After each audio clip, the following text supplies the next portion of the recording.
C'est grâce à vos dons volontaires et réguliers que nous pouvons faire ce travail. Merci à tous.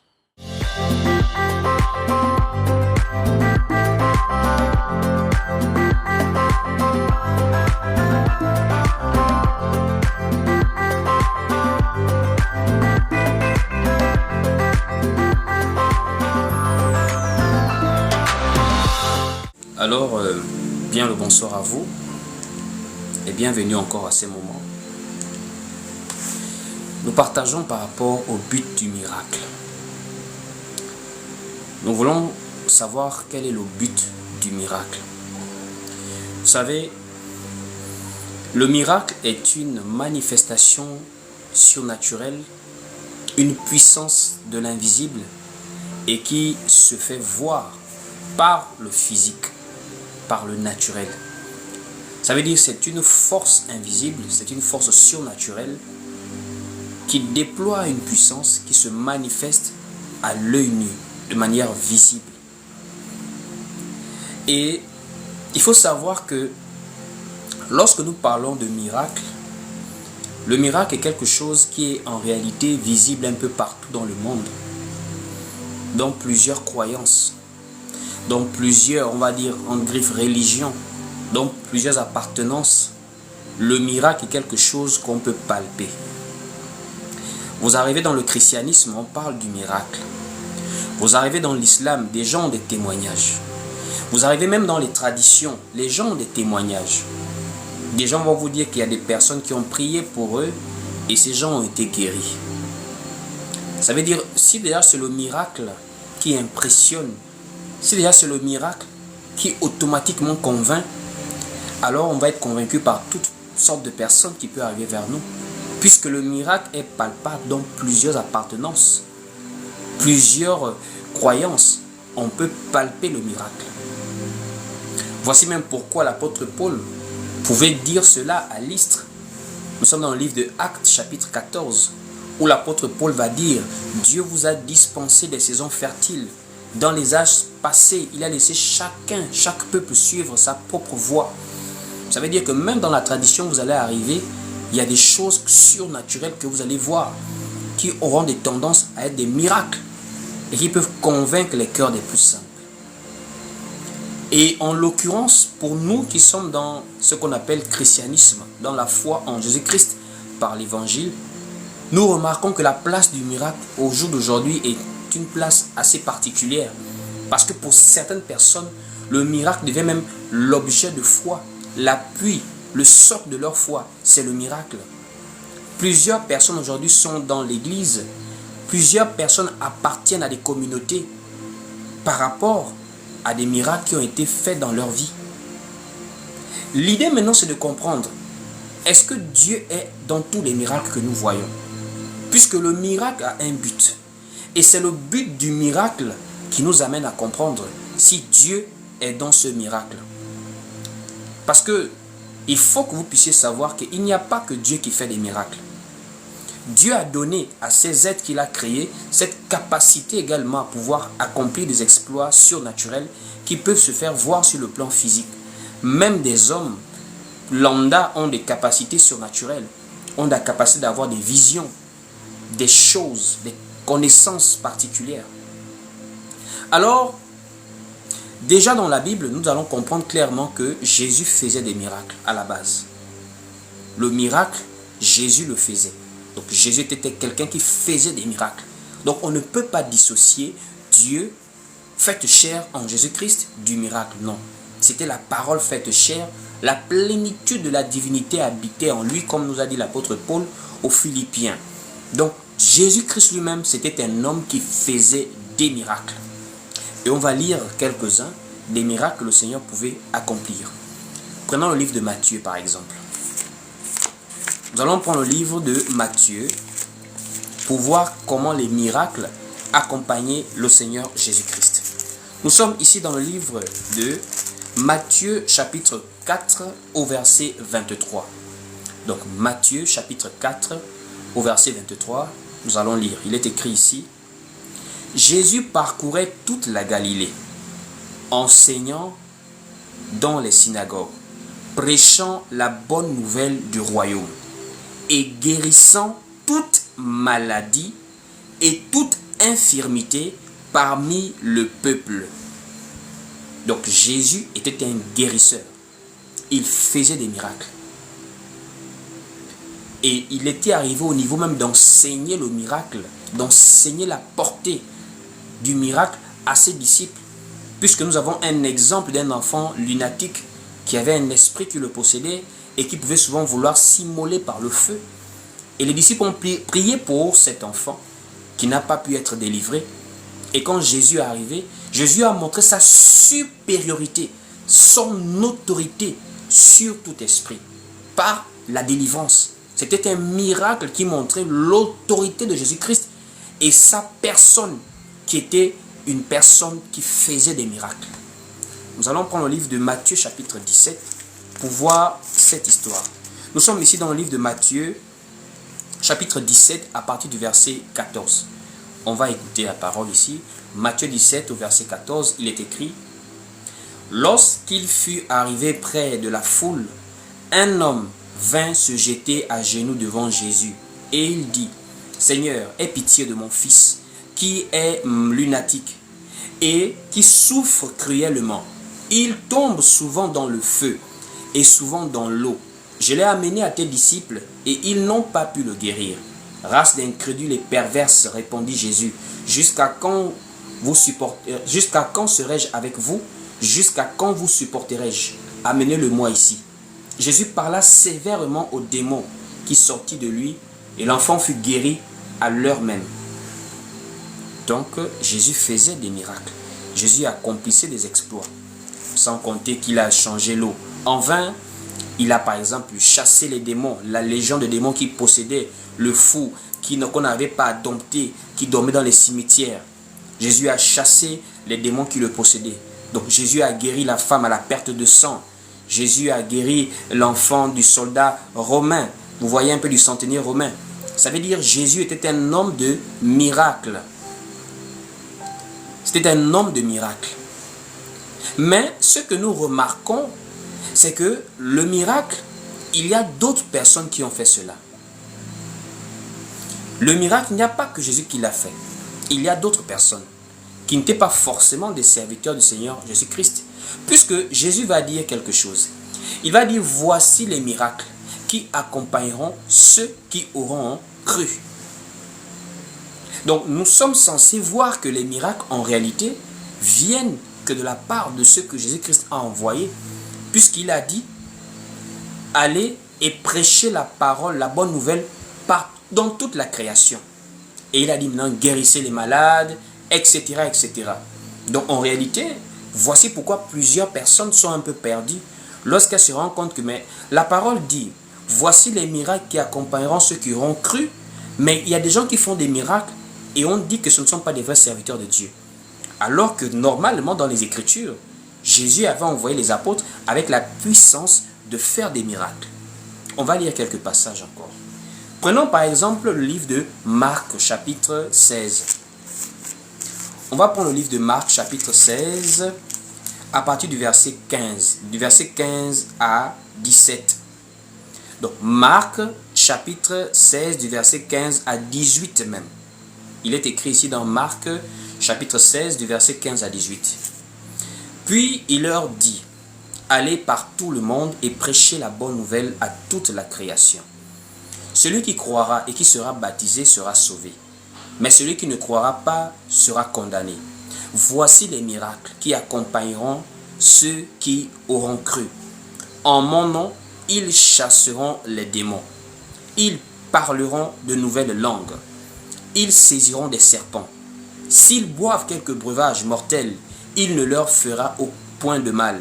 Ils imposeront les mains aux malades et les malades seront guéris. Donc ici, nous sommes tous d'accord que Jésus envoie les disciples dans le monde et il leur donne cette capacité surnaturelle à pouvoir accomplir des exploits, ce qu'on appelle miracle. Et il va même leur déclarer cela dans le livre par exemple de Luc chapitre 10, lorsqu'il va leur dire: voici, je vous ai donné le pouvoir de marcher sur les serpents et sur les scorpions et sur toute la puissance de l'ennemi et rien ne pourra vous nuire. Ce sont des versets en réalité qui montrent que les apôtres ont reçu une puissance qui va les accompagner. Voici même pourquoi Jésus va leur demander quelque chose. Il va leur ordonner de ne pas s'éloigner de Jérusalem. Souvenez-vous, avant l'arrivée du Saint-Esprit, les apôtres avaient déjà la parole, ils avaient déjà l'évangile du salut pour aller prêcher aux nations, mais il leur manquait quelque chose. Il leur manquait le Saint-Esprit. Et le Saint-Esprit symbolise la puissance.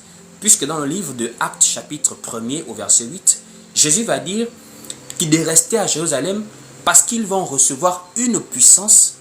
Et il continue en disant le Saint-Esprit survenant sur vous.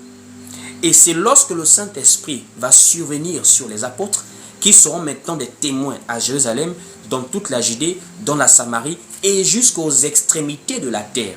Donc, avant que les disciples n'aillent dans la grande commission de faire de toutes les nations des disciples, ils devaient attendre cette puissance qui devait leur permettre d'accomplir des miracles, des prodiges, des exploits et des prouesses surnaturelles.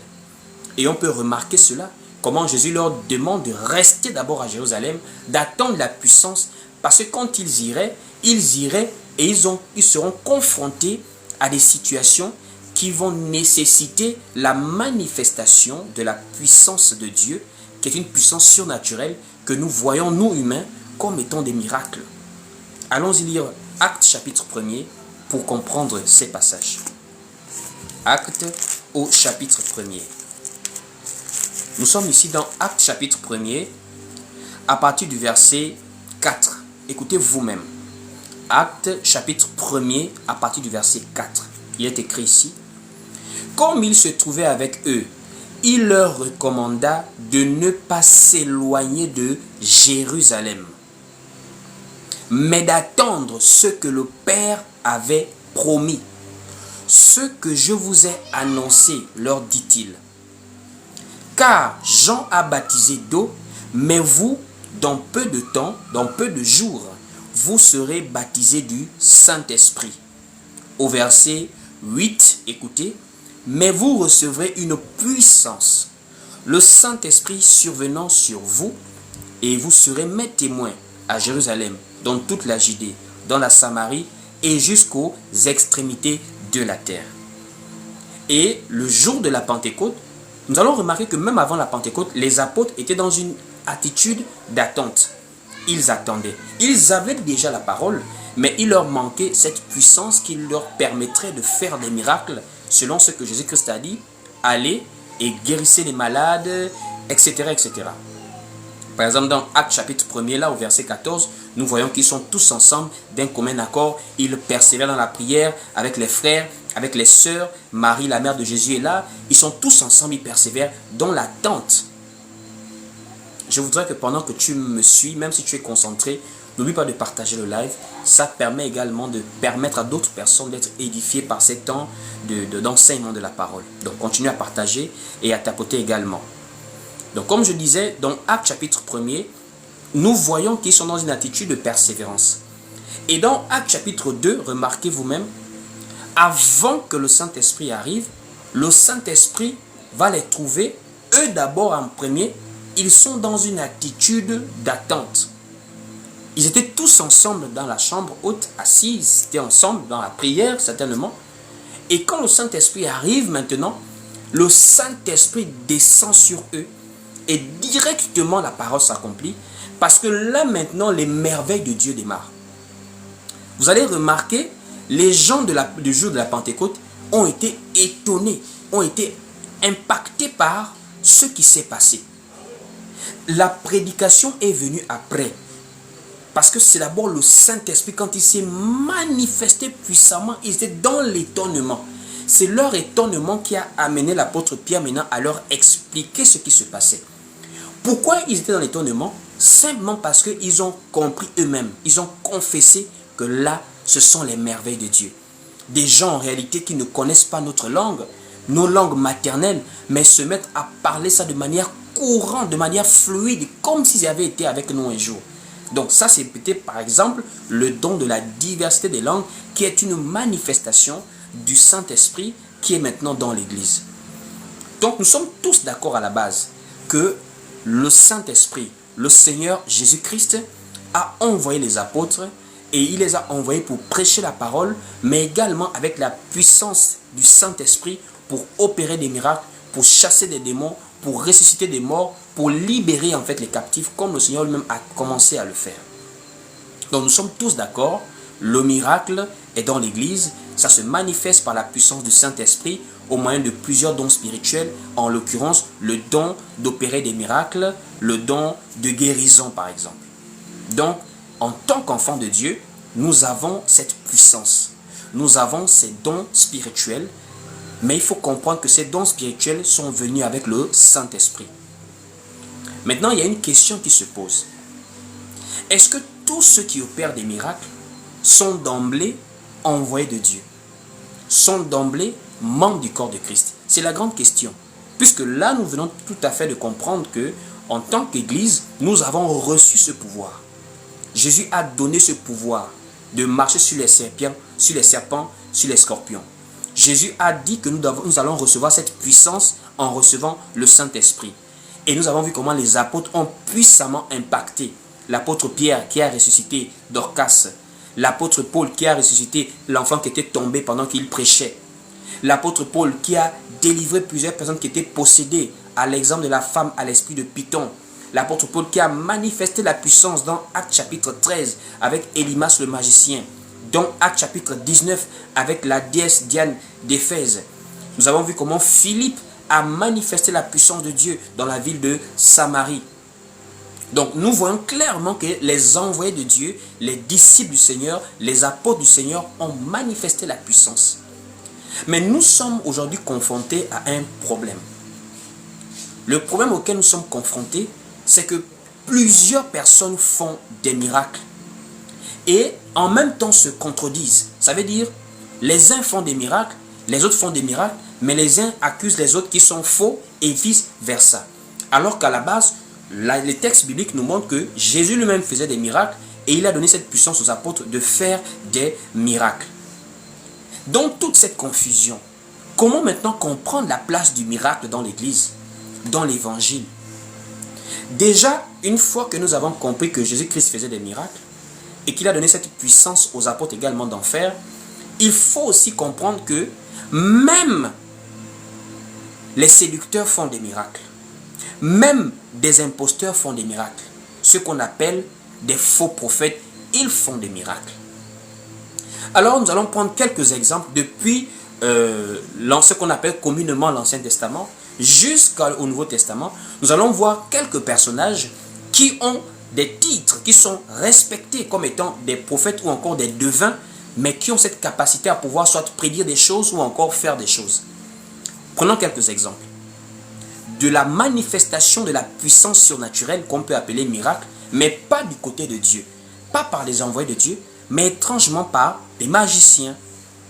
Regardez par exemple le cas de Moïse. Lorsque Moïse va pour obéir à la recommandation, à l'envoi de l'Éternel auprès de l'Égypte, auprès de Pharaon, pour libérer le peuple d'Israël, le peuple hébreu.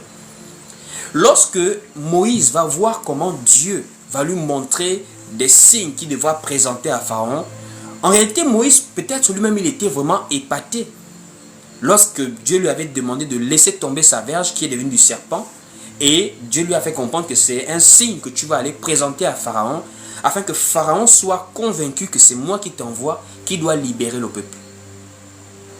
Mais quand Moïse est parti vers Pharaon, et qu'il a dit à Pharaon de libérer le peuple, et qu'il a donné ce signe à Pharaon, en prenant sa verge, et en laissant tomber la verge, et quand la verge est devenue un serpent, pour Moïse, peut-être comme beaucoup d'entre nous aujourd'hui, ça, automatiquement, il n'y a que les envoyés de Dieu qui peuvent le faire. Parce que plusieurs chrétiens sont perdus. Comment un faux prophète peut faire des vrais miracles? Comment quelqu'un peut véritablement connaître ma vie? Il ne m'a jamais vu, il ne me connaît pas. Mais on dit que c'est un faux prophète. Il y a beaucoup de gens qui sont tellement impressionnés par les miracles, par des capacités surnaturelles, qui sont restés là, dans des bâtiments, seulement à cause de ce que la personne a vu dans sa vie, ce que la personne a fait dans sa vie. Moïse aurait pu être impressionné, mais Moïse avait compris que même dans le camp de l'ennemi, nous pouvons avoir des gens qui font les mêmes choses même que les vrais envoyés de Dieu. Parce que quand Moïse avait laissé tomber le bâton qui est devenu un serpent, à notre grand étonnement, Pharaon va convoquer ses magiciens qui vont faire la même chose que Moïse. C'est étrange, vous voyez un peu. Ça veut dire on est conforté à dire c'est nous qui faisons des miracles. Nous on peut guérir des malades. Quelqu'un a le pied cassé, on répare le pied par la prière. Quelqu'un est malade, on impose des mains, la maladie part. Mais Moïse avait compris que même les magiciens peuvent le faire. Allons-y lire. Nous allons voir comment Moïse va se retrouver devant Pharaon. Nous sommes dans le livre de Exode, voilà. Moïse étant maintenant devant Pharaon par rapport à cela. Nous sommes tous dans le livre de Exode et nous allons voir comment Moïse, quand il se retrouve devant Pharaon, Moïse est maintenant surpris en fait. De ce que, étrangement, Pharaon n'est pas impressionné en fait par cela. Mais bien au contraire, lorsque Moïse va faire cela, mais quand Pharaon regarde, Pharaon est perplexe. Pharaon se dit, mais qu'est-ce que lui pense qu'il peut véritablement me montrer que moi, je n'ai pas encore vu? Prenons le livre de Exode chapitre 7, à partir du verset même 8. Exode chapitre 7 au verset 8. Il est écrit ici, dans Exode chapitre 7 au verset 8. L'Éternel dit à Moïse et à Aaron, si Pharaon vous parle et vous dit, faites un miracle. On est ici en train de parler du miracle. Donc, faites un miracle. Tu diras à Pharaon, prends ta verge. Tu diras à Aaron, voilà, prends ta verge et jette-la devant Pharaon. Elle deviendra un serpent. Moïse et Aaron allèrent auprès de Pharaon et ils firent ce que l'Éternel avait ordonné. Aaron jeta sa verge. Voilà, on dit Aaron jeta sa verge devant Pharaon et devant ses serviteurs et elle devint un serpent. Mais regardez ce qui se passe dans la suite. Mais Pharaon appela ses sages et ses enchanteurs. Est-ce qu'on réalise que quand on parle de l'enchantement, on parle de la magie? Donc, ce sont des magiciens, des enchanteurs. Et on dit ici, et les magiciens d'Égypte.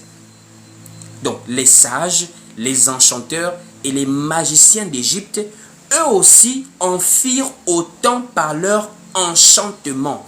Ils jetèrent tous leurs verges et elles devinrent des serpents. Et la verge d'Aaron engloutit leurs verges. Donc, est-ce que vous réalisez que les magiciens, des sages, des enchanteurs font des miracles comme des serviteurs de Dieu? Est-ce qu'au moins on le réalise? Toi qui pars dans une église, toi qui pars dans un regroupement parce que tu as vu quelqu'un faire un miracle, est-ce que tu réalises qu'un magicien peut faire un miracle? Si on part sur la base que pour toi, toutes les personnes qui font des miracles, ce sont des serviteurs de Dieu, est-ce que tu réalises, bibliquement parlant, que des magiciens font des miracles? Est-ce que tu réalises cela? Est-ce que tu réalises qu'il y a des magiciens qui peuvent avoir des grandes renommées de voyants? Dans le livre, par exemple, de Deutéronome chapitre 13, la parole va nous dire que s'il se lève même quelqu'un, ce n'est pas à base de ce qu'il va te dire que tu dois croire en lui, mais c'est à base de ce qu'il va t'enseigner après. Le don spirituel n'amène pas quelqu'un dans le salut. Ce qui amène quelqu'un dans le salut, c'est l'acceptation et la mise en pratique de la parole de Christ, de l'évangile de Christ. Parce que les dons surnaturels là, plusieurs personnes peuvent les manifester. Le miracle a un but. Le miracle n'a pas pour but que de soulager la douleur physique. Le vrai miracle qui vient de Dieu. Nous allons voir ça devant. Il y a une grande différence entre le miracle qui vient de Dieu et le miracle qui vient des hommes. Mais à la base, le miracle en lui-même, on peut te faire un miracle. On peut accomplir un miracle dans ta vie, mais tu n'es pas sauvé. Combien de gens ont reçu des guérisons, mais sont répartis vomir ce qu'ils ont mangé? Pourquoi? Parce que le miracle n'a que soulagé la douleur. Le miracle n'a apaisé que le cœur. Le miracle n'a apaisé que le problème. Mais le miracle n'a pas conduit quelque part. Et c'est ça le miracle des devins, des magiciens, des enchanteurs. Dans le livre de Deutéronome chapitre 13, même les faux prophètes qui voient dans la vie des gens là, il y a des faux prophètes qui peuvent voir correctement dans la vie de plusieurs personnes. Et la parole nous avertit pourquoi?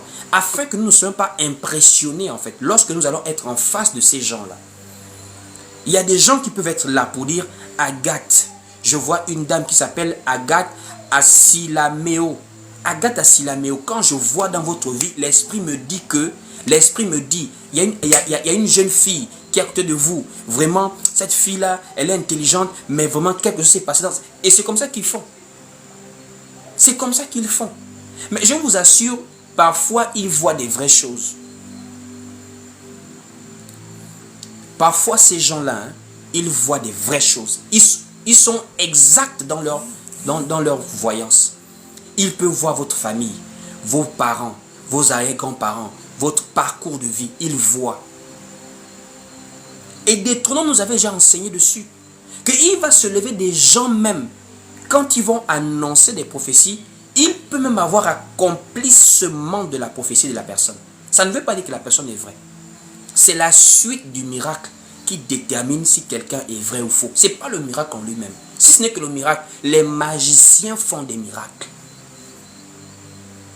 Les devins font des miracles. Les faux prophètes font des miracles. Mais c'est la suite. Vous voyez un peu? La différence entre Moïse et les magiciens d'Égypte. Quelle était la différence? La différence, ce n'est pas au niveau du miracle. Si ce n'est que le miracle, tout le monde est confondu. On peut prier pour toi ici, tu as le miracle. C'est comme on prie pour toi ailleurs, tu as le miracle.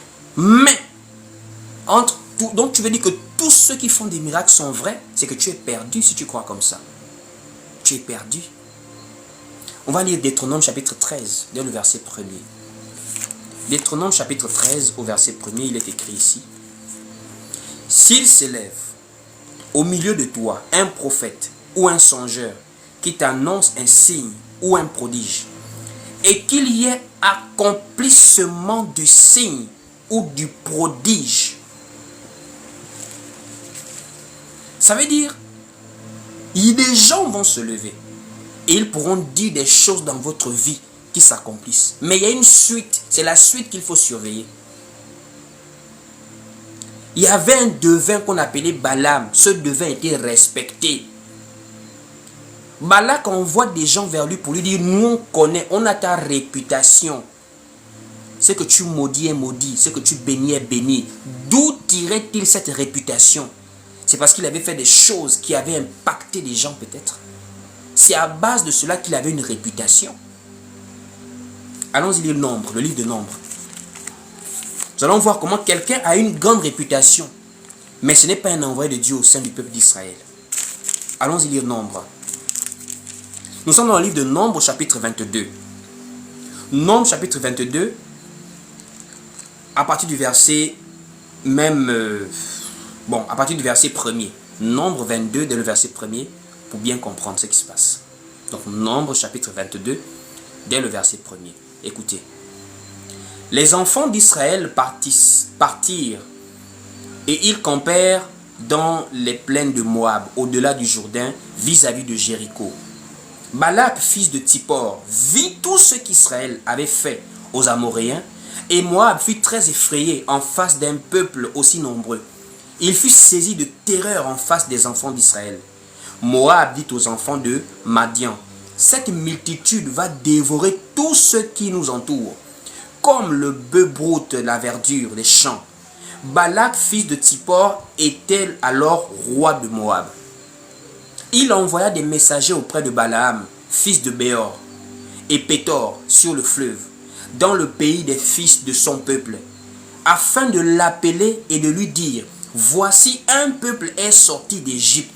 Il couvre la surface de la terre et il habite vis-à-vis de moi. Viens, je te prie, maudis-moi ce peuple, car il est plus puissant que moi.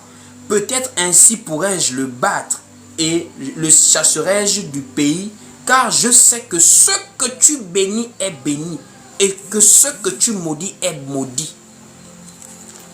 Mais sur quelle base Balak va déclarer cela à Balaam? Ça veut dire Balaam a la réputation d'avoir la puissance. C'est comme beaucoup de ces gens-là, ils ont des titres prophètes, archibishops, guérisseurs. Ils ont le faya. Ils viennent du Nigeria, ils viennent du Ghana, ils partent se faire introniser là-bas. Ils ont leur père spirituel là-bas. Et quand ils tapent comme ça, là, ils te montrent seulement la main, tu tombes. Quand ils te regardent, il peut connaître ton arbre généalogique. Et ça là, ça captive les foules. Mes frères et sœurs, souvenez-vous de ce que Simon le magicien avait fait en Samarie. Là, nous sommes dans les textes de l'Ancien Testament, n'est-ce pas? Ce qu'on appelle l'Ancien Testament, la première partie. Mais même dans ce qu'on appelle le Nouveau Testament, nous sommes dans le livre de Actes des Apôtres. Dans Actes des Apôtres, il y a quelqu'un qui faisait des miracles sans le Saint-Esprit. Je ne sais pas si vous réalisez ce qui se passe. Simon le magicien avait épaté toute une ville, la ville de Samarie, par des actes de magie. Et lorsqu'il a été délivré, il a voulu acheter le Saint-Esprit avec l'apôtre Pierre. Donc ça veut dire, les miracles qu'il faisait n'étaient pas des miracles qui venaient du Saint-Esprit, mais pourtant il faisait des miracles. Ça veut dire, il faut éviter de croire que tous ceux qui font des miracles le font par la puissance du Saint-Esprit. C'est un piège. Des gens font des miracles là. Ce sont des magiciens. C'est avec de la puissance occulte, mystique, satanique, démoniaque. Mais les cœurs des simples, des aveugles, n'arrivent pas à distinguer cela. Il y a un homme qu'on appelait Simon, le magicien. Il épatait toute une ville, la ville de Samarie. Ça veut dire, tu viens, tu es malade, il prie pour toi, tu guéris. Il te guérit, mais avec une puissance qui ne vient pas du Saint-Esprit. Or, l'Église a reçu la puissance du Saint-Esprit pour faire des miracles. L'apôtre Paul enseigne, dans le livre de 1 Corinthiens, chapitre 12, que le Saint-Esprit dispose les dons spirituels comme il veut. Ça veut dire en réalité, ce n'est pas nous qui faisons des miracles, c'est le Saint-Esprit qui fait des miracles au travers de nous. Voici pourquoi on ne peut pas appeler des gens pour dire campagne de guérison. On donne rendez-vous à des gens comme si c'était le Saint-Esprit qui nous suivait. C'est nous qui suivons la manifestation du Saint-Esprit et ce n'est pas nous qui conditionnons l'Esprit de Dieu pour dire venez, caravane des miracles. Non, non, non. Quand les apôtres marchaient, l'Esprit disposait seulement les guérisons selon qu'il voulait. L'apôtre Pierre marche, même seulement son ombre guérit les malades. L'apôtre Paul, même seulement son mouchoir guérit les malades. L'Esprit se manifestait comme il voulait, parce qu'en réalité, la puissance de l'Église, la puissance qui se manifeste par les envoyés de Dieu, miracles, guérison, interprétation, langue, c'est le Saint-Esprit qui se manifeste en réalité. Mais nous voyons un homme qui n'avait pas le Saint-Esprit, mais qui faisait des miracles. C'est très grave. Et en réalité, ça doit nous alerter à faire très attention à notre façon d'appréhender le miracle en tant qu'Église. Allons-y lire Actes chapitre 8 pour comprendre cette situation qui s'était passée, qui nous révèle qu'il faut faire très attention avec les miracles. Allons-y lire Actes chapitre 8.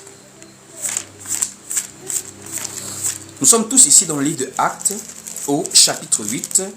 Voilà. À partir du verset 5.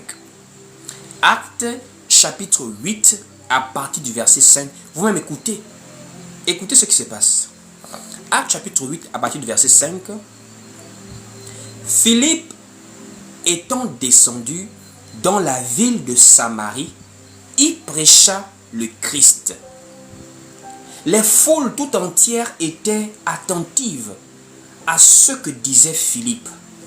Lorsqu'elles apprirent et virent les miracles qu'il faisait. Donc Philippe, un disciple du Christ, un membre de l'église primitive, descend avec la parole, l'évangile, et avec le Saint-Esprit que l'église avait déjà reçu pour faire des miracles. Mais on dit au verset 7, car des esprits impurs sortirent de plusieurs démoniaques en poussant de grands cris, et beaucoup de paralytiques et de boiteux furent guéris. Donc Philippe faisait des miracles. Il prêchait la parole, il faisait des miracles. Et il y avait une grande joie dans cette ville. Mais écoutez au verset 9, la suite maintenant, on dit, il y avait auparavant dans la ville un nommé Simon qui se donnait pour un personnage important, exerçait la magie et provoquait l'étonnement du peuple de la Samarie. Tous, depuis le plus petit jusqu'au plus grand, l'écoutaient attentivement en disant, celui-ci est la puissance de Dieu, celle qui s'appelle la grande. Ils l'écoutaient attentivement parce qu'il les avait longtemps étonnés par ses actes de magie. Il y a des gens là qui sont suivis là, pas parce qu'ils prêchent l'évangile de Christ. Écoutez, écoutez bien les propos. On dit, il l'écoutait parce qu'il les avait longtemps épatés par les actes de magie. On peut relire ça posément ici. Nous sommes ici, on dit au verset 11, il l'écoutait attentivement parce qu'il les avait longtemps étonnés par ses actes de magie. Il y a des gens là qui ne prêchent rien si ce n'est le miracle. Mais ils ont des grandes églises, des grands bâtiments remplis.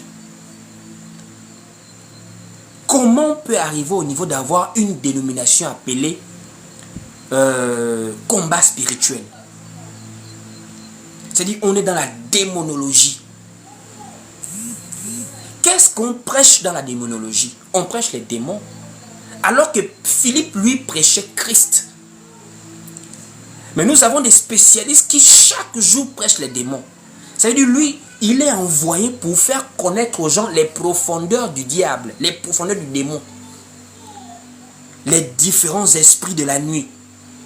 Les esprits de la main percée. Les esprits d'anti-mariage. Les esprits du retardement de la promotion au travail. Les esprits du non-sommeil, de l'insomnie. Les esprits des dettes. Les esprits d'aimer les femmes. Les esprits d'aimer les hommes. Les esprits des eaux. Les esprits je ne sais pas, vous voyez un peu. Ça veut dire, ils se spécialisent à prêcher les démons. Et comme cela va aussi avec la magie qu'ils font, ça devient un message qu'ils portent. Le message des démons. Comment être délivré des démons. Alors que Philippe, lui, il prêchait Christ. C'est-à-dire, les miracles que Philippe faisait étaient à base de Christ. Mais il y a des gens qui font des miracles à base des démons qu'ils prêchent.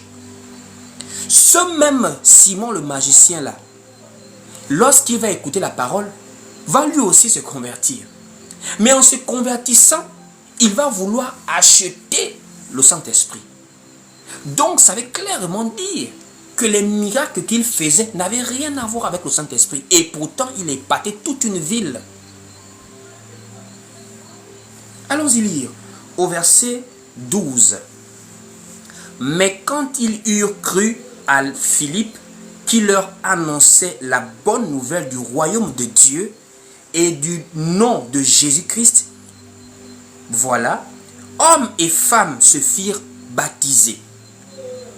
Simon lui-même crut, et après avoir été baptisé, il ne quittait plus Philippe, et il voyait avec étonnement les miracles et les grands prodiges qui s'opéraient.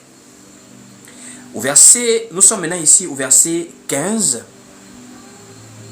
Les apôtres qui étaient à Jérusalem, ayant appris que la Samarie avait reçu la parole de Dieu, y envoyèrent Pierre et Jean. Ceux-ci arrivés chez les Samaritains, prièrent pour eux, afin qu'ils reçussent le Saint-Esprit. Car ils n'étaient pas encore descendus sur aucun d'eux. Ils avaient seulement été baptisés au nom du Seigneur Jésus. Alors Pierre et Jean leur imposèrent les mains et ils reçurent le Saint-Esprit. Écoutez la suite, au verset 18. Lorsque Simon vit que le Saint-Esprit était donné par l'imposition des mains des apôtres, il leur offrit de l'argent en disant « Accordez-moi aussi ce pouvoir, afin que celui à qui j'imposerai les mains reçoive le Saint-Esprit. » Vous voyez ce qui se passe. Un homme n'avait pas le Saint-Esprit. Un homme opérait des miracles avec la magie. Mais c'était un homme qui se donnait pour personnage important. Ce que vous appelez les grands hommes de Dieu dans les pays là. C'est le grand homme de Dieu. Ça c'est le prophète du Gabon. Le prophète de la Côte d'Ivoire. L'archibishop. Le chouchou du ciel. L'enfant béni de Dieu. Ils ont maintenant des prénoms fantaisistes. Tellement ils se donnent pour personnages importants. Parce qu'ils ont des actes de puissance qui ne viennent pas de Dieu, mais qui accompagnent leurs paroles. Il se met là, il parle sur ta vie. Quand il te regarde, il te donne une parole et c'est exact. Mais non pour toi qui est simple, qui n'arrive pas à distinguer qui est vrai, qui est faux. Comment peux-tu maintenant savoir quel est le miracle qui vient de Dieu? Et quel est le miracle qui vient du diable? Qui vient des faux prophètes, des faux envoyés de Dieu? Frère, c'est très simple. Depuis Moïse jusqu'à Christ, avec les passages que nous avons pris dans Actes des Apôtres, etc., il y a une différence très capitale qu'il faut faire. Quand un envoyé de Dieu fait un miracle et quand un faux prophète, un magicien, un enchanteur fait des miracles. La différence, c'est quoi? La différence, c'est le but du miracle. Le miracle a un but. Celui que Dieu envoie dit les paroles de Dieu. Moïse avait l'ainsi dit l'Éternel.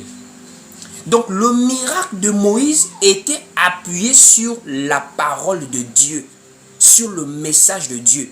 Donc ça a pour but de ramener le peuple sur la voie de Dieu. C'est ça le but du miracle qui vient de Dieu. À chaque fois que Dieu fait un miracle, Dieu ne fait pas un miracle pour pouvoir être populaire. Il fait un miracle pour sauver. Il fait un miracle pour ramener son peuple sur le droit chemin. Mais le miracle des enchanteurs, c'est un miracle fantaisiste. C'est un miracle qui n'a pas d'appui, pas de message, pas d'objectif. Ça n'a rien, ce n'est même pas lié au salut de l'âme de ceux qui voient le miracle. Voici pourquoi il y a beaucoup de gens qui ont obtenu des miracles dans des églises dites de réveil, dans des bâtiments, dans des congrégations, dans des dénominations. Mais ces gens-là, la doctrine du Seigneur, ils n'ont rien à faire avec ça. Mais ils ont obtenu des miracles. Aujourd'hui, ils ont des grands témoignages. Ils ont des voitures, ils sont mariés, promotion au travail, ils sont prospères. Mais tout ce qui concerne Dieu, c'est 0,1%. Ils n'ont rien à voir avec les choses de Dieu. Mais le miracle, ils ont ça. Pourquoi? Le miracle qui vient des faux prophètes ne nous rapproche pas de Dieu. Ça nous rapproche des choses de la terre. Voici pourquoi, remarquez, quand Satan avait tenté Jésus, il lui a présenté quoi? Les royaumes du monde et leur gloire. Satan était prêt à donner ça à Jésus si Jésus se prosternait devant lui. Voici pourquoi le livre de Matthieu nous dit que ce sont les païens qui recherchent ces choses. Ce n'est qu'un païen qui recherche premièrement le social, qui vient du miracle. Premièrement, le mariage. Premièrement, la promotion. Avant le salut de son âme. Il faut être païen pour rechercher ça, premièrement. C'est pas moi. Ne me traitez pas d'injurieux. La parole dit, ce sont les païens qui recherchent ces choses. Quelqu'un qui recherche un homme de Dieu parce qu'il veut se marier. Il veut avoir la promotion au travail. Ce sont les païens. Voici pourquoi c'est ce que Satan présente. Jésus lui-même a reçu la proposition du diable directement que tiens, je te donne cela si je te prosternes devant moi. Pas le salut, hein, la gloire du monde, les royaumes du monde. Allons-y lire un peu Matthieu, chapitre 6 au verset 33. Matthieu chapitre 6 au verset 33, allons-y lire ces textes. Matthieu chapitre 6 au verset 33, il est écrit ici, à partir du verset même 31. À partir du verset 31, écoutez, Matthieu 6, dès le verset 31, il est écrit ici. Ne vous inquiétez point et ne dites point, que mangerons-nous? Que boirons-nous? De quoi serons-nous vêtus? Car toutes ces choses, ce sont les païens qui les recherchent. Votre Père céleste sait que vous en avez besoin. Recherchez premièrement le royaume et la justice de Dieu, et toutes ces choses vous seront données par-dessus. Il dit ici, toutes ces choses, ce sont les païens qui les recherchent. Ce sont les païens qui les recherchent. Voici pourquoi dans Matthieu 4, Jésus est tenté par le diable. Le diable ne lui présente que des choses charnelles, charnelles, charnelles. C'est pourquoi 1 Jean chapitre 5 au verset 19 nous dit, le monde entier est sous la puissance du malin. Mais le monde représente ce qui est charnel. Les biens de ce monde, s'attacher aux biens de ce monde. Voici pourquoi l'apôtre Paul avait dit, l'amour de l'argent est une racine de tous les maux. En réalité, l'argent doit être un outil dont on a besoin pour répondre à des besoins, à des charges. Mais on ne peut pas aimer l'argent. On doit rechercher de l'argent parce qu'on en a besoin. Mais l'amour, l'attachement de l'argent, c'est ce qui est la racine de tous les maux. Si on enlève seulement l'argent de l'affaire de Dieu là, tous ceux que vous voyez, prophètes, ils aiment Jésus là, ils vont démissionner de leur œuvre là. Ils vont laisser tout ça, ils vont chercher du travail. Ils vont devenir des briquetiers, des maçons. C'est l'affaire de mettre l'argent en premier dans ces choses qui crée tout ce problème. Les choses de la terre. Voici pourquoi le miracle qui ne t'amène pas vers Jésus, le miracle qui n'est pas appuyé de la prédication de Jésus, est un faux miracle. Depuis le temps de Moïse, nous voyons que les faux, les magiciens font des miracles, mais ils n'ont aucun message qui accompagne le miracle. Moïse, il avait ainsi dit l'Éternel, libère le peuple d'Israël, libère ce peuple. Mais les mages, on les appelle un bon matin à les fêtes, ils veulent impressionner, ils font miracle.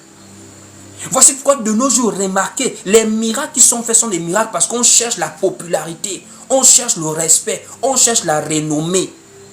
Comme Simon le magicien, on veut se donner pour personnage important dans la société, dans la ville, dans le pays. On veut être respecté. Mais le miracle qui vient de Dieu est un miracle qui est appuyé sur la parole. Voici pourquoi vous allez remarquer, la parole a précédé la puissance. Les apôtres étaient déjà apôtres avant l'arrivée du Saint-Esprit. Ils prêchaient déjà la parole avant de recevoir la puissance qui accompagne la parole. Voici pourquoi vous allez remarquer, même Jésus lui-même, il prêchait la repentance. Et lorsque des gens sont là, il guérit. Mais ce qui l'a mené à aller de ville en ville et de village en village, c'était la repentance. La repentance. Lorsque quelqu'un se met à nous prêcher le miracle, à nous prêcher la guérison, c'est un problème. Puisque le miracle n'amène pas les gens au ciel. Le miracle qui amène les gens au ciel, c'est le miracle qui nous amène vers l'évangile de Christ en vue de nous repentir pour le salut de nos âmes. Mais c'est une prédication qui est appuyée sur qu'est-ce qu'un démon. Les succubes et les incubes, les maris de nuit, ça ne sauve pas quelqu'un de savoir qu'il y a un mari de nuit qui existe. Mais ce qui sauve quelqu'un, c'est de savoir que Christ est parti à la croix pour notre rédemption. C'est de savoir que Dieu s'est fait chair. Ce qui sauve, c'est le fait de démystifier Christ par les Écritures. Voici pourquoi Jésus, dans Jean chapitre 17, il dit « Or, la vie éternelle, c'est qu'ils te connaissent. Toi, le seul vrai Dieu, et celui que tu as envoyé, Jésus-Christ. » C'est prêcher Jésus et accompagner cette prédication de Jésus du miracle qui montre que le miracle vient de Dieu. Voici pourquoi le meilleur moyen d'attraper un faux miracle, de détecter un faux miracle, c'est d'attendre ce qui va suivre le miracle. Qu'est-ce que la personne prêche après le miracle? Qu'est-ce que la personne va te dire après le miracle? Est-ce qu'il va t'amener maintenant à te détourner de la parole de Dieu? Parce que dans Deutéronome chapitre 13, la parole nous avertit qu'il y aura des gens qui vont faire des vrais miracles. Mais, si maintenant, après avoir fait des prophéties qui s'accomplissent, il nous amène maintenant à nous détourner de la parole de Dieu, de la voix de l'Éternel, on doit les rejeter. Ça veut dire que quelqu'un peut voir ta vie, il te guérit même d'une maladie. S'il te dit maintenant quelque chose qui est contre la sainte doctrine de Christ, tu dois le rejeter sans problème de dette morale. Je dis, tu ne dois avoir aucune culpabilité, aucun souci de dette morale. Si quelqu'un t'amène dans le faux, même s'il a fait un miracle dans ta vie, tu dois le rejeter. On va lire Deutéronome chapitre 13 au verset 1er pour bien comprendre. Deutéronome 13 au verset 1er. Vous-même, écoutez comment on parle. Évitez les dettes morales.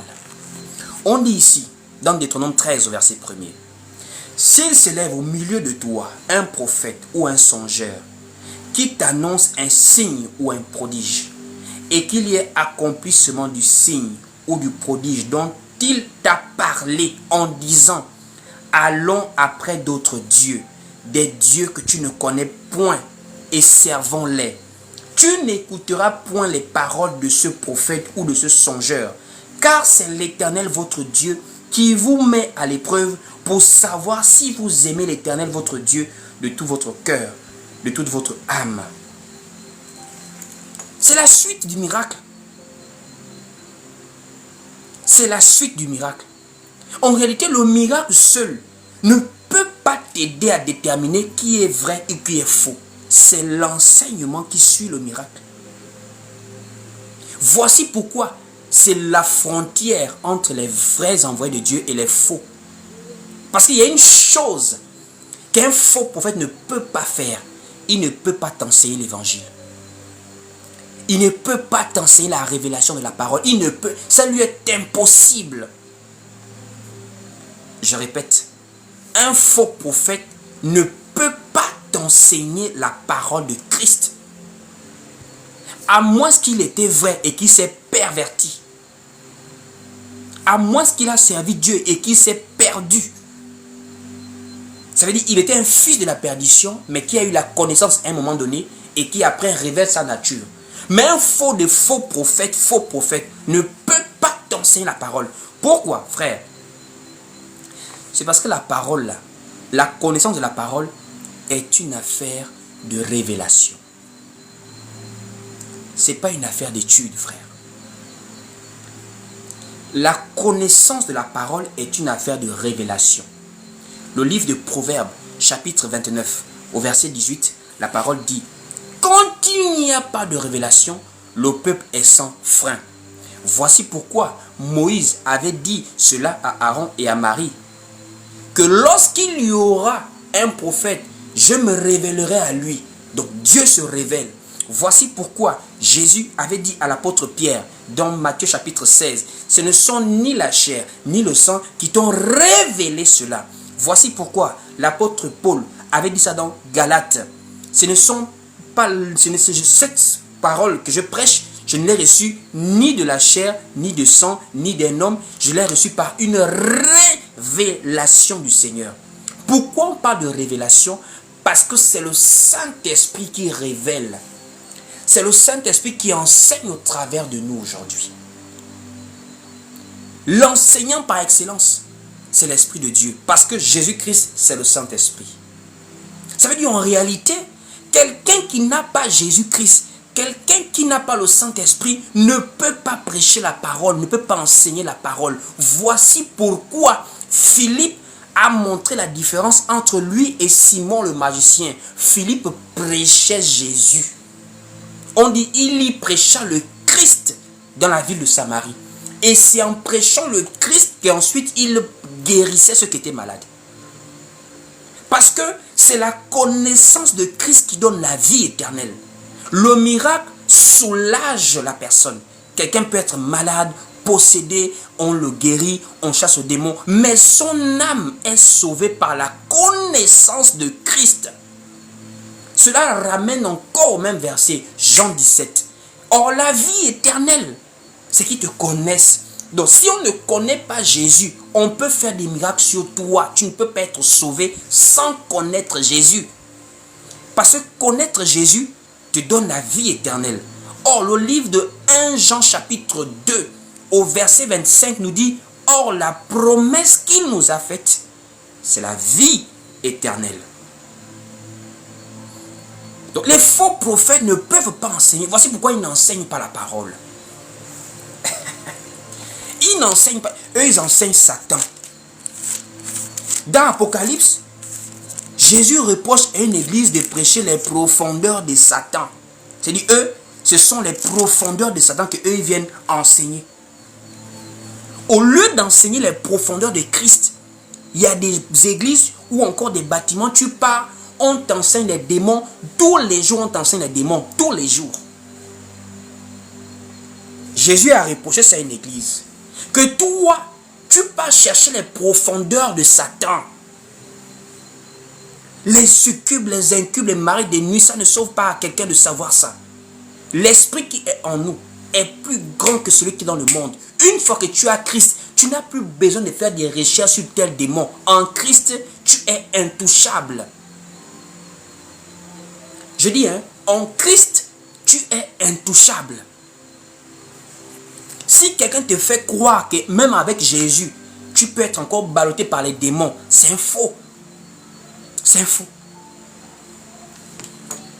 Ça veut dire que Jésus n'est pas assez puissant pour te protéger. Il a vaincu. Jésus a tout accompli à la croix. Il a vaincu. Satan n'est rien devant Jésus. À combien plus forte raison un simple démon? Mais on a fait croire aux gens dans les bâtiments que non, même en Christ, il faut toujours prier pour couper les démons.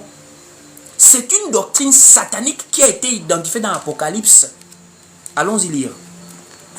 Apocalypse chapitre 2, au verset 24. Apocalypse 2, au verset 24, il est écrit ici.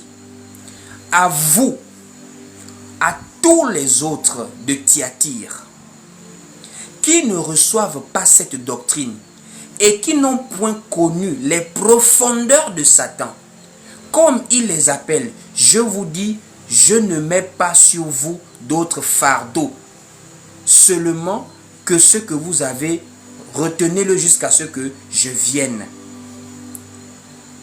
Connaître les profondeurs de Satan, ce n'est pas quelque chose qui revient aux enfants de Dieu. Connaître les profondeurs de Satan. Église du combat spirituel. Mais le combat dans la foi n'a rien à voir avec les démons. Le combat, c'est de garder la foi. Voici pourquoi on parle du combat de la foi. Combat spirituel, là, ce n'est pas un terme qu'on peut expliquer que non, c'est écrit dans la Bible dans plusieurs versets. C'est juste un terme qui explique la parole. Mais ce qui est écrit, c'est combat de la foi. Combat de la foi. Et ce combat consiste à garder la foi, nous dit l'apôtre Paul à Timothée. Donc le vrai miracle, c'est d'amener les gens vers Dieu, vers Christ, vers la repentance. Voici pourquoi Jésus lui-même, la parole faite chair, il prêchait, il disait repentez-vous. Jésus lui-même, il disait repentez-vous. Les vrais envoyés de Dieu ramènent le peuple vers Dieu. Allons-y voir cela. On va commencer. C'est que Jésus lui-même prêchait. Prenons quelques passages. Nous allons prendre quelques passages, voilà. On va commencer avec Jean-Baptiste et Jésus. Jean-Baptiste qui est le précurseur du Seigneur, ça veut dire le dernier prophète, celui qui est le prophète de la brèche, qui a vu l'ancienne alliance et la nouvelle alliance. Pareil, c'est lui qui a présenté Jésus. Il a dit, voici l'agneau de Dieu qui ôte le péché du monde. Donc ce grand prophète que Jean-Baptiste était, écoutez comment il prêchait. Écoutez Jean-Baptiste, sa prédication, c'était quoi? C'était de ramener les gens à Dieu, à Christ. Parce que le plus grand miracle, c'est le fait d'avoir sauvé l'âme qui était perdue. Regardez les paraboles, on parle que du salut de l'âme. Le fils prodigue, la brebis perdue, on ne parle que du salut de l'âme. Matthieu chapitre 3, à partir du verset 1er. Matthieu chapitre 3 au verset 1er, il est écrit ici. En ce temps-là, parut Jean-Baptiste, prêchant dans le désert de Judée. Il disait, repentez-vous, car le royaume des cieux est proche. Mais il faut écouter les propos de la personne. C'est un envoyé de Dieu. Des gens ont des problèmes et pourtant. Des gens ont des situations. Des gens ont beaucoup de problèmes de vie. Mais Jean-Baptiste leur dit, le but pour lequel Dieu envoie des gens, c'est pour le salut de l'âme d'abord. Les problèmes, on va s'en occuper. Mais d'abord, la repentance. La repentance. Ça veut dire, s'il y a miracle, le miracle a pour but d'amener la personne à la repentance. Parce que c'est l'âme qui sera sauvée, pas la chair. Or, la chair est pour les miracles que nous voyons en majorité, guérison, etc. Le miracle de l'âme, c'est le miracle de la repentance. C'est celui qui se repent, qui accepte le Seigneur, qui est sauvé. Après Jean-Baptiste, écoutez Jésus-Christ lui-même prêcher, notre Seigneur. Le modèle par excellence, c'est même là où tu peux attraper qui est faux, qui est vrai. Si moi, tu estimes que, bon, en tout cas, on aime se contredire, il n'y a pas de problème, je m'écarte, je te présente Jésus maintenant. Jésus que le pasteur prêche dans ton église, je te présente Jésus. Et viens voir le modèle par excellence. Ce qu'il prêchait. C'est-à-dire, le miracle qu'il faisait s'appuyait sur quel propos? Repentance. On va les lire. Matthieu chapitre 4 à partir du verset 17. Matthieu 4 verset 17. Écoute la parole. Il est écrit ici. Dès ce moment, Jésus commença à prêcher et à dire, repentez-vous, car le royaume des cieux est proche. Jésus commença à prêcher et à dire, repentez-vous, car le royaume des cieux est proche. Le miracle arrive, mais il faut que le miracle s'appuie sur ainsi dit le Seigneur. Et le ainsi dit le Seigneur, c'est ce qui certifie le miracle.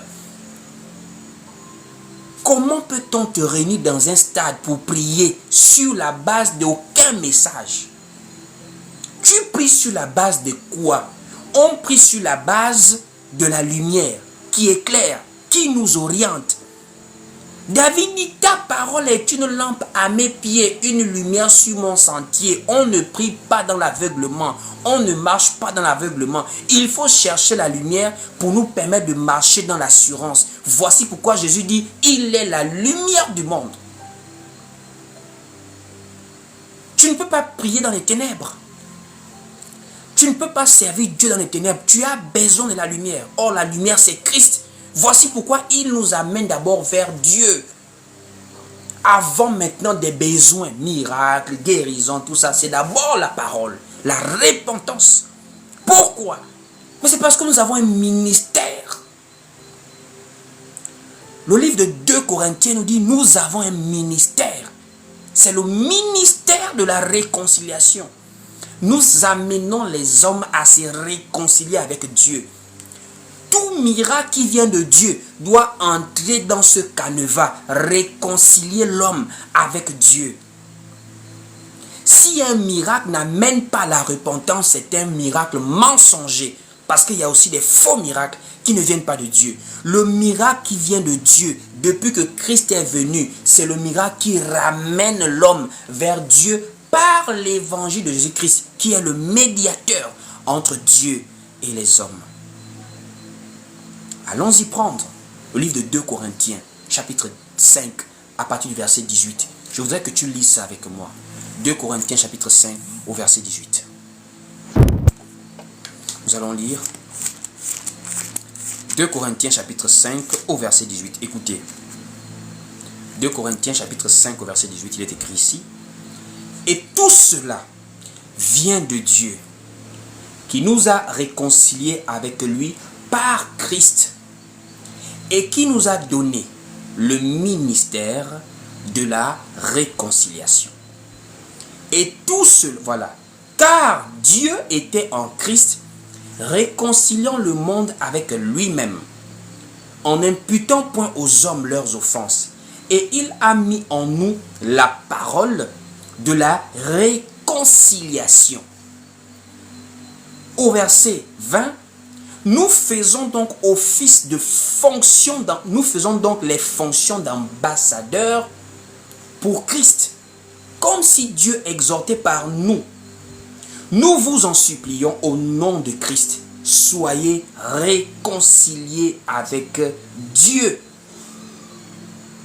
Celui qui n'a point connu le péché, il l'a fait devenir péché pour nous, afin que nous devenions en lui justice de Dieu. Ça veut dire le miracle doit suivre cet objectif. Un miracle qui ne suit pas cet objectif n'est pas un miracle qui vient de Dieu. Le but du miracle, c'est de ramener l'homme vers Dieu. Regardez les apôtres, comment ils ont impacté. Ils avaient pour but, ils avaient une mission. Aller, faites de toutes les nations des disciples. De nos jours, quelqu'un quand il fait des miracles, il a pour but de se donner un nom, de se remplir des poches, d'avoir un patrimoine, d'avoir de l'autorité, de se faire des relations et devenir un homme public célèbre. Mais le miracle de la Bible avait pour but d'amener les gens vers Dieu. Regardez ce qui se passe dans Actes chapitre 16. Un événement particulier. L'apôtre Paul avec Silas, ils sont en prison. Et ils se lèvent, ils commencent à chanter dans la prison, chanter, prier. Et par la puissance de ce qu'ils faisaient, les murs de la prison se mettent à trembler, les portes s'ouvrent. Paul et Silas sortent. Le geôlier, celui qui garde la prison, se met à trembler au vu de cet événement, cette situation spectaculaire, surnaturelle. Ils vont le rassurer en disant, si tu crois, tu seras sauvé, toi et ta famille. Ils n'ont pas fait cela pour qu'ils soient maintenant vus comme des stars. Ils ont fait cela afin que le geôlier se convertisse. Dans la prédication, dans les miracles, celui que Dieu envoie suit l'objectif de Dieu, dit les paroles de Dieu, amener l'homme à la repentance. Amener l'homme à la repentance. On va lire cela. Actes chapitre 16. Actes chapitre 16. Nous sommes ici dans Actes chapitre 16 à partir du verset 23. Nous allons lire en descendant. Mettez le verset en commentaire. Nous allons lire en descendant. Donc Actes chapitre 16 à partir du verset 23. Après qu'on les eut chargés de coups, ils les jetèrent en prison en recommandant au geôlier de les garder sûrement. Le geôlier ayant reçu cet ordre les jeta dans la prison intérieure et leur mit les ceps aux pieds. Vers le milieu de la nuit, Paul et Silas prièrent et chantaient. Les anges de Dieu. Hein, ils priaient et chantaient les louanges de Dieu, voilà. Et les prisonniers les entendaient. Tout à coup, il se fit un grand tremblement de terre, en sorte que les fondements de la prison furent ébranlés. Au même instant, toutes les portes s'ouvrirent et les liens de tous les prisonniers furent rompus. Le geôlier se réveilla et, lorsqu'il vit les portes de la prison ouvertes, il tira son épée et allait se tuer, pensant que les prisonniers s'étaient enfuis. Mais Paul cria d'une voix forte, « Ne te fais point de mal, nous sommes tous ici. » Alors le geôlier, ayant demandé de la lumière, entra précipitamment et se jeta tout tremblant aux pieds de Paul et de Silas.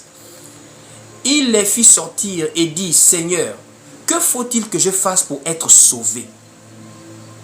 Paul et Silas répondirent, « Crois au Seigneur Jésus et tu seras sauvé, toi et ta famille. » Et ils lui annoncèrent la parole du Seigneur ainsi qu'à tous ceux qui étaient dans sa maison. Est-ce qu'on comprend l'œuvre missionnaire des apôtres? Devant des miracles qui pouvaient faire qu'ils demandent de l'argent, ce qu'ils ont demandé au geôlier, c'est de se repentir et de croire afin d'être sauvé, lui et toute sa famille. Dans Actes chapitre 14 à Lystre, Paul fait un miracle. Il est avec Barnabas. Le peuple de Lystre commence à les prendre pour des dieux, au point où on veut leur offrir des sacrifices. Paul déchire le vêtement pour dire, ne faites point cela. Nous sommes des hommes de la même nature que vous. Il ramène le peuple vers Dieu. Il ramène le peuple vers l'évangile de Christ. Le but du miracle, c'est la conversion, la repentance du peuple. Parce que nous sommes là, nous prêchons la parole. Les miracles nous accompagnent pour amener les gens à se réconcilier avec Dieu par l'évangile de Christ. Allons-y voir Actes chapitre 14. Le but du miracle. Actes chapitre 14, voilà, à partir du verset 8. Actes chapitre 14, à partir du verset 8, il est écrit ici. À Lystre se tenait assis un homme impotent des pieds, boiteux de naissance, et qui n'avait jamais marché. Il écoutait parler Paul, et Paul, fixant les regards sur lui, et voyant qu'il avait la foi pour être guéri, dit d'une voix forte, « Lève-toi, droit sur tes pieds. » Et il se leva d'un bond et marcha. À la vue de ce que Paul avait fait, la foule éleva la voix et dit en langue lycaonienne, « Les dieux sous forme humaine sont descendus vers nous. » Ils appelaient Barnabas Jupiter et Paul Mercure parce que c'était lui qui portait la parole. Le prêtre de Jupiter, dont le temple était à l'entrée de la ville, amena des taureaux avec des bandelettes vers Paul et voulait de même que la foule offrir un sacrifice. Les apôtres Barnabas et Paul, ayant appris cela, déchirèrent leurs vêtements et se précipitèrent au milieu de la foule en s'écriant, « Ô homme, pourquoi agissez-vous de la sorte? Nous sommes des hommes de la même nature que vous. Et vous apportant une bonne nouvelle, nous vous exhortons à renoncer à ces choses vaines pour vous tourner vers le Dieu vivant qui a fait le ciel, la terre, la mer et tout ce qui s'y trouve. » Le but de la repentance. C'est la même chose que Paul est allé prêcher en Grèce, à Athènes. Il dit Dieu, sans tenir compte des temps d'ignorance, annonce maintenant à tous les hommes, en tout lieu, qu'ils aient à se repentir. La repentance. C'est ça le but du miracle. Ramener le peuple dans la connaissance de la parole. Un peuple ignorant, vous pouvez avoir des miracles et des miracles et des miracles. Ça ne vous sauve pas. Voici pourquoi Paul a envoyé beaucoup de lettres. Il a écrit beaucoup aux Corinthiens. Parce que les Corinthiens manifestaient beaucoup les dons spirituels. Mais ils avaient un problème de doctrine. Voici pourquoi il recadraient les déviations, il recadraient. Le miracle peut me mettre au milieu d'un peuple, mais il y a des déviations. C'est à Corinthe qu'on a vu beaucoup de miracles, quand Paul parle des dons spirituels. Mais c'est dans le même Corinthe qu'un homme est sorti avec la femme de son père. Est-ce qu'on se rend compte? Où des gens manifestent la puissance, mais il y a des déviations en termes de doctrine. Ça veut dire que c'est la parole, c'est la connaissance de la parole, la connaissance de Christ, la saine doctrine, qui est la chose la plus importante. C'est vers ça que le miracle doit nous conduire. Que Dieu vraiment vous bénisse. À vous tous qui avez écouté cet enseignement jusqu'à ce que nous soyons parvenus à ce moment où nous terminons maintenant notre enseignement. Que le Seigneur soit glorifié. Pour plus d'édification, suivez-nous sur Facebook, YouTube, TikTok et Instagram. Que Dieu vous bénisse.